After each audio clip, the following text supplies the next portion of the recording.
أفلا ينظرون إلى الإبل كيف خلقت. الحمد للہ رب العالمین والصلاة والسلام علی رسول الامین وعلی آلہ واصحابہ اجمعین۔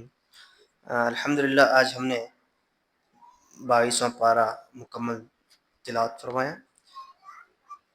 تو اس پارے کے اندر اللہ رب العالمین نے بہت سارے ایسے احکام ہمیں بتائے۔ کچھ چیزیں جو ضمناً یہاں پر ذکر کرنا مناسب یہ ہے کہ اللہ رب العالمین نے سورۃ الاحزاب میں فرمایا کہ ما جعل اللہ لرجل من قلبین فی جوف وما جعل ازواجکم اللہ تظاہرون منہن امہاتکم الی آخر آیا، کہ اللہ رب العالمین نے کسی آدمی کے لیے اس کے سینے میں 2 دل نہیں بنائے اور نہ اس نے تمہاری ان بیویوں کی جس نے تم ظاہر کرتے ہو۔ تو یہ آیت جو ہے لے پالک جو اولاد ہوتی ہے، اللہ رب العالمین نے کسی کو اولاد سے نہیں نوازتا، تو کسی کو بچے کو گود لیتے ہیں تو اس بچے کو حقیقتاً اپنا بچہ نہیں تصور کر سکتے، یعنی جو ہم بذات خود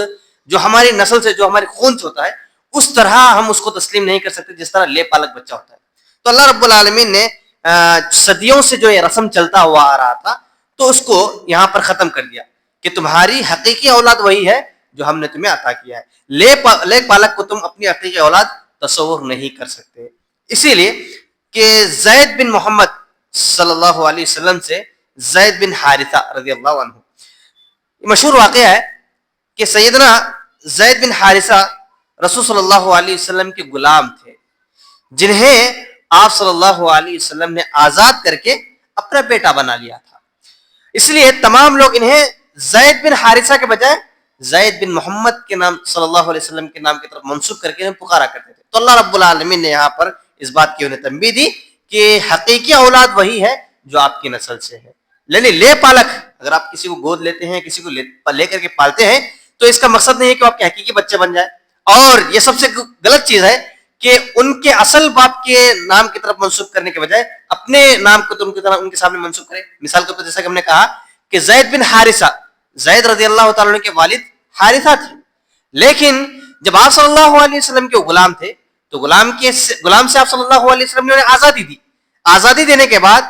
جب انہیں اپنا لے پالک بیٹا تسلیم کیا آپ صلی اللہ علیہ وسلم نے، تو لوگوں نے انہیں زید بن حارثہ کے بجائے زید بن محمد صلی اللہ علیہ وسلم کے نام کی طرف منسوخ کرنے لگے، تو اللہ رب العالمین نے اس رسم کو ان آیتوں کے ذریعے سے منسوخ کر دی۔ اور اسی کے ساتھ ساتھ اس پارے کے اندر ازواج مطہرات کا مقام و مرتبہ، تو جیسا کہ ہم کہتے ہیں کہ امہات المؤمنین،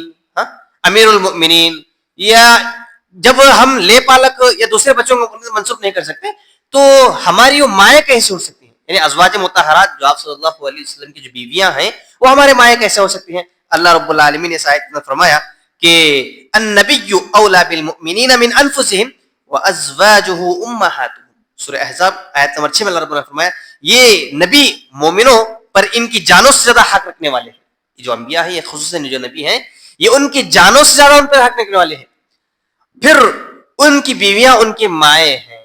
تو اللہ رب العالمین نے قرآن مجید کی اس آیت کے ذریعے سے واضح کر دیا کہ انبیاء علیہ الصلوۃ والسلام اور خصوصاً نبی کی جو بیویاں ہیں وہ بیویاں مومنین کی مائیں ہیں۔ یہ اللہ رب العالمین نے اس بات کی وضاحت کر دی۔ اور اسی کے ساتھ ساتھ اس پارے کے اندر اللہ رب العالمین نے آپ صلی اللہ علیہ وسلم کو خاتم النبیین کا لقب دیا، یعنی سب سے آخری پیغمبر اگر کوئی ہے تو آپ صلی اللہ علیہ وسلم فرمایا، جیسا کہ اللہ رب العالمین نے سورۃ الاحزاب آیت میں فرمایا کہ ما كان محمد ابا احد من رجالکم ولكن رسول اللہ وخاتم النبیین وكان اللہ بكل شيء عليما۔ تو اللہ رب العالمین نے اس آیت کے ذریعے سے واضح کر دیا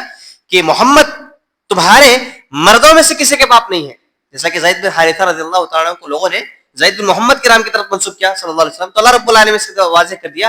کہ مردوں میں سے محمد کسی کے باپ نہیں ہے۔ جو ان کے حقیقی بچے تھے اللہ رب العالمین کو بچپن میں ہی انتقال کر گئے، چاہے وہ ابراہیم ہو یا قاسم ہو یا عبداللہ ہو، جو بھی اللہ رب العالمین نے اور اولاد سے نوازا تھا خصوصاً لڑکوں کی شکل میں، تو اللہ رب العالمین نے انہیں اس دنیا سے ہی بچپن میں ان کی رخصت کر دیا۔ لیکن اللہ رب العالمین نے اس آیت کے اندر ایک بات یہاں پر داخل کر دی، وخاتم النبیین، اور اللہ رب العالمین نے یہاں پر واضح الفاظ میں کہہ دیا کہ آپ صلی اللہ علیہ وسلم اس امت کے سب سے آخری نبی اور امت محمدیہ میں جو آخری نبی ہونے والے ہیں وہ محمد ہی ہے اور ان کے بعد کوئی نبی آنے والا نہیں ہے.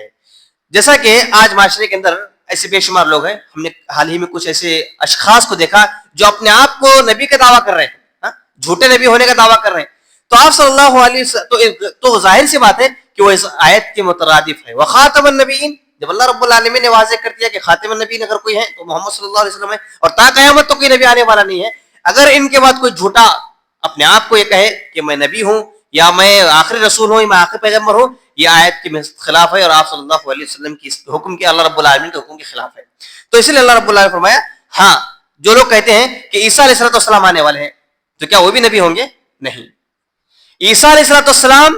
کو اللہ رب العالمین جب دوبارہ دنیا کے اندر بھیجے گا تو وہ امت محمدیہ کے فرد بن کر کے آئیں گے,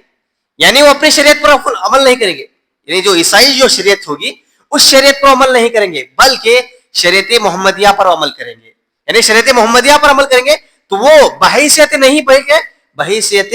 امتی اور امت محمدیہ کے ایک فرد بن کر کے اللہ رب العالمین دوبارہ دنیا کے اندر نافذ کرے گا. یہ اور بات ہے کہ اللہ رب العالمین نے ان کے ذریعے سے دجال کا قتل ہوگا اور پھر اس کے بعد اسلامی حکومت قائم ہوگی, لوگ شرک و بدعات سے دور ہو جائیں گے, یہ اور بات ہے. لیکن وہ آ کر کے اپنی شریعت کو نافذ نہیں کریں گے بلکہ وہ خود آپ صلی اللہ علیہ وسلم کی اور شریعت محمدیہ کی پر عمل پیرا کریں گے. اور اسی کے ساتھ ساتھ اس بارے کے اندر اللہ رب العالمین نے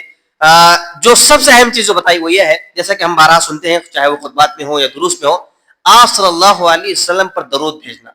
بارہا ہم نے سنتے ہیں. اور اس کی مشہور آیت ان اللہ وملائکتہ یصلون علی النبی یا ایھا الذین آمنوا صلوا علیہ وسلموا تسلیما,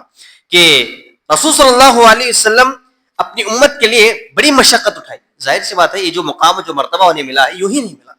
بڑی آزمائشیں ان کے ساتھ ہوئی, بڑی تکالیف کو انہوں نے برداشت کیا اور بے شمار مصیبتیں اور بے شمار پریشانیاں ان پر لاحق ہوئی. تو جب جا کر کے اللہ رب العالمین نے انہیں مقام مرتبہ عطا کیا کہ ہر فرد اور ہر امتی پر یہ ضروری ہے کہ جب بھی ان کا نام آئے,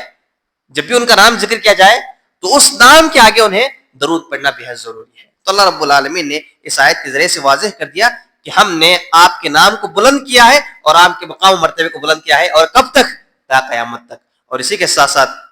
ایک حدیث میں ذکر کیا گیا ہے کہ وہ مجلس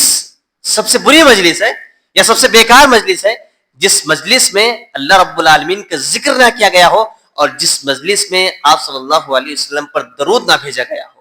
تو اللہ رب العالمین نے اس آیت کے ذریعے سے واضح کر دیا کہ سب سے بہترین مجلس وہ ہے اور سب سے بہترین مجلس وہ ہے جس مجلس میں اللہ رب العالمین کا ذکر ہو یا اللہ رب العالمین کی باتیں ہوں یا اس میں ساتھ ساتھ آپ صلی اللہ علیہ وسلم پر اس مجلس میں درود بھیجا جایا ہو. تو محترم سامعین کرام, ویسے تو اس بارے کے اندر بے شمار باتیں ہیں جو مجھے اور آپ کو قابل غور ہیں, جن کو پڑھنا جن کو سمجھنا ہمارے لیے بے حد ضروری ہے. وقت کی قلت کی بنا پر یہ باتیں جو آپ لوگوں سے بیان فرمائی یہ ہمارے لیے قابل غور ہیں. ان پر غور و فکر کرنا, ان پر سمجھنا, ان پر عمل پیرا ہونا یہ ہماری زندگی کا اہم مقصد ہے. تو اللہ رب العالمین سے دعا کرتے ہیں کہ اللہ العالمین مجھے اور آپ کو آپ صلی اللہ علیہ وسلم کی بتائی ہوئی تعلیمات پر عمل پیرا ہونے کی توفیق عطا فرمائے, اور ساتھ ہی ساتھ جب بھی ہمیں موقع ملے اور جہاں کہیں بھی ہم آپ صلی اللہ علیہ وسلم کا نام سنیں تو فوراً درود پڑھنے کی کوشش کرنے کی توفیق عطا فرمائے. آمین. وآخر دعوانا الحمدللہ رب العالمین وما علینا الا البلاغ المبین.